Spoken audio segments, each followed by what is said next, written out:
ನಮ್ದು ಮಾರ್ಜನಹಳ್ಳಿ ಅಂತ ಪಕ್ಕದ ಗ್ರಾಮ. ಇಲ್ಲೇ ಒಂದು 500 ಮೀಟರ್ದಲ್ಲಿದೆ ಊರು. ನಾನು ತೋಟದಲ್ಲಿ ಮನೆ ಕಟ್ಕೊಂಡಿದ್ನಿ ರೇಷ್ಮೆ ಮಾಡೋಣ ಅಂತ ಹೇಳಿ. ಇಲ್ಲಿ ಇವಾಗ 2-3 ತಿಂಗಳಿಂದ ಬ್ಲಾಸ್ಟ್ ಮಾಡಕ್ ಹಿಡಿದು ರೇಷ್ಮೆ ಹುಳ ಮೇಸಕ್ಕೆ ಆಗಿಲ್ಲ. ಕಂಬಳಿ ಕಡ್ಡಿ ಕಿತ್ತಾಕ್ಬಿಟ್ಟು ಈಗ ಹಸುಲ್ ಕಟ್ಕೊಳ್ಳೋಣ ಅಂತ ಯೋಚನೆ ಮಾಡ್ತಾ ಇದ್ದೀನಿ. ನಮ್ಗೆ ಅಷ್ಟು ತೊಂದರೆ ಆಗಿಬಿಟ್ಟದೆ. ಹಸುಗಳ್ಕು ಹುಲ್ಲು ಬೇಕಲ್ಲ? ಹಸುಗಳ್ಕು ಹುಲ್ಲು ಬೇಕು, ಹುಲ್ಲು ಬೇಕು.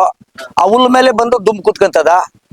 ಇಲ್ಲಿ ಪಂಚಾಯತಿ ಅವ್ರನ್ನ ಕೇಳಿದ್ರೆ ನಮ್ದು ಪರ್ಮಿಷನ್ ಇಲ್ಲ, ಕರೆಂಟ್ ಅವ್ರನ್ನ ಕೇಳಿದ್ರೆ ನಮ್ದು ಪರ್ಮಿಷನ್ ಕೊಟ್ಟಿಲ್ಲ ಅಂತಾರ, ರೆವಿನ್ಯೂ ಅವ್ರನ್ನ ಕೇಳಿದ್ರೆ ನಮ್ಮ ಹತ್ರ ಪರ್ಮಿಷನ್ ತಗೊಂಡಿಲ್ಲ ಅಂತಾರ. ಇನ್ನು ಎಲ್ಲವರು ಪರ್ಮಿಷನ್ ಕೊಟ್ಟಿಲ್ಲ. ಇಲ್ಲೇನೋ ದಿಂಡ್ಕಲ್ ಕಟ್ಬೇಕು ಅಂತ ಹೇಳಿ, ದಿಂಡ್ಕಲ್ ಬೇಕು ಅಂತ ಹೇಳಿ ಬಂದವರು ಒಂದು 3-4 ಎಕರೆ ಜಮೀನು ಯಾರ ಹತ್ರ ಖರೀದಿ ಮಾಡ್ಕೊಂಡು ಇದು ಸುಮಾರು ಒಂದು 60-70 ಎಕರೆ ಗಂಟ ಬೆಟ್ಟನ ಲೂಟಿ ಮಾಡ್ತಾವ್ರೆ. ಇದನ್ನ ಯಾರು ಅಕ್ಕಪಕ್ಕದ ಊರುಗಳವರು ಕೇಳಿ ಕೇಳಿ ಸುಸ್ತಾಗ್ಬಿಟ್ಟಾರೆ, ಸಾಕಾಗಿಬಿಟ್ಟಿದೆ. ರೈತರಿಗೂ ತೊಂದರೆ ಆಗಿಬಿಟ್ಟಿದೆ. ಒಂದು ದನಗಳ ಮೇಯ್ಸಕ್ಕಂತೇಳಿ ಒಂದು ರಸ್ತೆ ಇತ್ತು, ಆ ರಸ್ತೆನೂ ಬಂದ್ ಮಾಡಿಬಿಟ್ಟು ಈಗ ಗೇಟ್ ಬಂದ್ ಮಾಡಿ ಹಾಕ್ಬಿಟ್ಟವ್ರೆ. ಜೂಗಳು ಕೂಡ ಹೋಗಕ್ಕಾಗಲ್ಲ ಬೆಡ್ದಕ್ಕ. ಇಷ್ಟು ತೊಂದರೆ ಆಗಿಬಿಟ್ಟಿದೆ. ಈ ಮಾಧ್ಯಮದವ್ರ ಮುಂದ್ಗಡೆ ತಗೊಂಬಂದು ತಮ್ಮ ಅಳಲನ್ನು ತೋಡ್ಕೊಂತ ಇದ್ರೆ, ಇದು ನೀವು ಸ್ವಲ್ಪ ಗಮನಿಸಿ, ಅವ್ರ ಗಮನಕ್ಕೆ ತಕೊಂಬಂದು ಇದನ್ನ ಆದಷ್ಟು ಈ ಕ್ರಷರ್ನ ನಿಲ್ಸಿಬಿಟ್ಟು ಈ ಜಿಂಕಿಗಳು, ನವಿಲುಗಳು ಮತ್ತೆ ರಾರಾಜಿಸಂಗೆ ನೀವು ವ್ಯವಸ್ಥೆ ಮಾಡ್ಕೊಡ್ಬೇಕು. ತುಂಬಾ ತೊಂದರೆ ಆಗಿಬಿಟ್ಟಿದೆ ಇದ್ರ ನಿಂಕನು. ನಮ್ ತೋಟಲ್ಲಿ ಇದೆ ಸರ್, ಇದೆಲ್ಲ ನಮ್ ಪಕ್ಕ ತೋಟಗಳು, ಮತ್ತೆ ಇವ್ರದೆಲ್ಲ ಆ ಕಡೆ ಪಕ್ಕ ತೋಟಗಳು. ನಾವ್ ಈ ಕಡೆ ಎಲ್ಲ ತೋಟಗಳು ಮಾಡ್ಬೇಕಾದ್ರೆ ನವಿಲುಗಳು, ಜಿಂಕೆಗಳು ಎನಿ ಟೈಮ್ ಈ ಕಡೆ ಓಡಾಡ್ತಾನೆ ಇದ್ವು.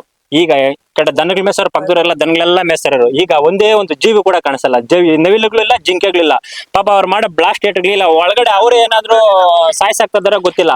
ಈಗ ಏನು ಕಾನೂನು ಇವ್ರು ಏನ್ ಹೇಳ್ತಾರಲ್ಲ, ಈ ತರ ಇದ್ ಮಾಡ್ತಾರಂತ, ನಮಗೊಂದು ಕಾನೂನು, ಈಗ ಅಲ್ಲಿ ಜೀವಿಗಳಿಗೆ ಏನು ತೊಂದರೆ ಆದ್ರೆ ಅವ್ರಿಗೊಂದು ಕಾನೂನು. ಪರಿಸರ ಇವರು ಬಂದಿಲ್ಲ ಸಮೀಕ್ಷೆ ಮಾಡಿ ಅವ್ರಿಗೆ ಕ್ರಷರ್ ಮಾಡಕ್ಕಿಲ್ಲ, ಅನುಕೂಲ ಆಯ್ತಾ ಇಲ್ಲ, ಯಾರಿಗ ತೊಂದರೆ ಆಗ್ತಿಲ್ಲ ನೋಡಿ ಕೊಡ್ಬೇಕು. ಅವ್ರೀಗ ಏನು ನೋಡಿದ್ರೆ ಈ ತರ ಮಾಡ್ಬಿಟ್ಟಿದ್ದಾರೆ, ಎಲ್ಲ ಜೀವಿಗಳಿಗೆಲ್ಲ ತೊಂದರೆ ಆಗ್ತೈತೆ. ಮತ್ತೆ ರೋಡು, ನಕಾಶೆಯಲ್ಲಿ ರೋಡ್ ಐತೆ, ಏನೋ ಅಲ್ಲಿ ಒಂದು ಈಜುಗುರಿ ಬೆಟ್ಟ ಅಂತ ಐತೆ, ನಕಾಶೆಯಲ್ಲಿ ರೋಡ್ ಐತೆ, ನಕಾಶೆಲ್ಲ ಐತೆ. ಅವ್ರಿಗೆ ಮಾತ್ರ ರೋಡ್ ಬುಡಕ್ಕೆ ಕೇಳಿದ್ರೆ ಇಲ್ಲ ಅಂತ ಹೇಳ್ತಾರೆ, ನಮ್ಮದು ಕೇಳಿದ್ರೆ ದಾಖಲೆ ಕೇಳ್ತಾರೆ. ಅವ್ರಿಗೆ ಮಾತ್ರ ನಾವು ದಾಖಲೆ ಕೇಳಬಾರ್ದು. ಏನೋ ನಕಾಶೆಲ್ಲೇ ದಾರಿ ಐತೆ, ಅದು ದಾರಿ ಬಿಟ್ಟಿಲ್ಲ, ಕಾಂಪೌಂಡ್ ಹಾಕೊಂಡ್ಬಿಟ್ಟಾರೆ ಸುತ್ತೂರುನು.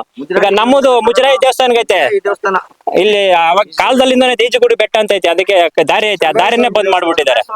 ಮುಜರಾಯಿ ದೇವಸ್ಥಾನಕ್ಕೆ ನಾವು ಅದಕ್ಕೆ ಈಗ ನಾವು ಜಮೀನಲ್ಲಿ ಬಿಟ್ಟಿರೋ ದಾರಿ, ಅದಕ್ಕೆ ನಾವು ದಾರಿನೇ ಬಂದ್ ಮಾಡ್ಬಿಟ್ಟಿದ್ರೆ. ಈಗ ಅವ್ರು ಇದ್ ಮಾಡೋವರೆಗೂ ನಾವು, ನಮ್ಗೆ ನ್ಯಾಯ ದೊರಕೋವರೆಗೂ MLA ಬರ್ಬೇಕು, DC ಸಾಹೇಬರು ಬರ್ಬೇಕು, ತಹಶೀಲ್ದಾರ್ ಬರ್ಬೇಕು, ಮತ್ತೆ ಪರಿಸರ ಇದಕ್ಕೆ ಸಂಬಂಧಪಟ್ಟ ಅಧಿಕಾರಿಗಳು ಎಲ್ಲರೂ ಬರ್ಬೇಕು. ಬಂದು ಅದೇನೈತೆ ನೀಟಾಗಿ ಎಲ್ಲ ಪರಿಶೀಲನೆ ಮಾಡಿ ಇಲ್ಲಿ ನಮ್ಗೆ ಕ್ರಷರ್ ಅನುಕೂಲಕ್ಕೆ ತೊಂದ್ರೆ ಮಾಡಕ್ ಬಿಡೋದಿಲ್ಲ, ನಾವು ಮಾಡ್ಲೇಬಾರ್ದು. ಬೇಕಾದ್ರೆ ಅವ್ರು ಎಲ್ಲಾರು ಹೋಗಿ ಶಿಫ್ಟ್ ಮಾಡ್ಕೊಳ್ಳಿ, ತೊಂದ್ರೆ ಇಲ್ಲ. ಈ ದಾರಿ ನಿಮ್ ಜಮೀನಿಗೆ ಸೇರುತ್ತಾ ಸರ್? ಇದು ದಾರಿ ಸರ್, ಇದು ಗೋಮಾಳ. ಇದು ನೋಡಿ, ಇದು ದಾರಿ ಮಾಡ್ಕೊಂಡಿದ್ರೆ ರಾಜ ಕಾಲುವೆ. ಇದು ಅಲ್ಲಿ ಗಂಟೆ ರಾಜ ಕಾಲುವೆ ಇದು ಸ್ಟಾರ್ಟ್ ಆಗುತ್ತಿದ್ದಲ್ಲ, ರಾಜ ಕಾಲುವೆಯಲ್ಲಿ ದಾರಿ ಮಾಡ್ಕೊಂಡಿದ್ದಾರೆ ಅವರು.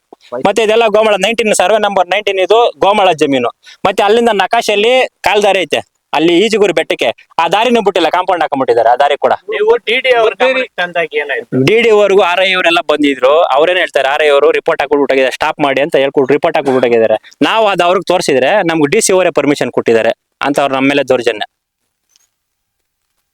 ಅದಕ್ಕೆ ನಾವು ಇವಾಗ ಅಲ್ಲೋದ್ರೆ ಗಲಾಟೆ ಮಾಡ್ತಾರೆ ಅಂತ ಪೊಲೀಸರನ್ನೆಲ್ಲ ಕರ್ಸ್ತಾರೆ. ಬೇಡ, ಅದಕ್ಕೆ ನಾವ್ ಇಲ್ಲಿ ರಸ್ತೆನೆ ಬಂದ್ ಮಾಡ್ಬಿಟ್ರೆ ಎಲ್ಲ ಇಲ್ಲಿಗೆ ಬರ್ಲಿ ಅಂತಾನೆ ರಸ್ತೆ ಬಂದ್ ಮಾಡಿದ್ರೆ. ಸರ್ ಎಲ್ಲ ಹಿಂದಿನಲ್ಲಿ ಏನೋ ಬಂದ್ಬಿಟ್ಟು ಎಲ್ಲ ಒಗ್ಗಟ್ಟಾಗಿ ನಿಮ್ ಮೇಲೆ ನಿಲ್ಸೋದು ಇದೆಲ್ಲ ಮಾಡ್ತಾರಂತಲ್ಲ, ಏನೇನಂದ್ರೆ ಸರ್ ಅವರು ಏನ ಅಂತ ಇದಾರ, ಆ ಭಾಷೆ ನಾವೀಗೆಲ್ಲ ಮಾತಾಡಿ ಮೀಡಿಯಾದಲ್ಲಿ ಅವೆಲ್ಲ ಮಾತಾಡಿದ್ರೆ ಇದಾಗುತ್ತೆ. ಅವ್ರ ಹಿಂದಿ ಭಾಷೆಯಲ್ಲಿ ಅವಾಚ್ಯ ಶಬ್ದಗಳಿಂದ ನಿಲ್ಸಿದ್ದಾರೆ ಪಾಪ ಹುಡುಗನಿಗೆಲ್ಲ. ಮತ್ತೆ ಅವ್ರನ್ನ ಕರ್ಕೊಂಡು ಒಳಗಡೆ ಹೊರಟ್ರು. ಅವ್ರೆ ಅಲ್ಲಿ ಒಬ್ರು ಕನ್ನಡ ಬರೋರು ಇದ್ರು, ಅವ್ರು ಹೇಳಿದ್ರು ಆಯ್ತು ತಪ್ಪಾಯ್ತು, ಅವ್ರ ಪರವಾಗಿ ನಾನು ಕ್ಷಮೆ ಕೇಳ್ತೀನಿ ಅಂತ. ಅವ್ರು ಅಂದಿರೋದು ನಿಜಾನೇ, ಅವ್ರ ಕ್ಷಮೆ ಕೇಳೋದು ನಿಜಾನೇ.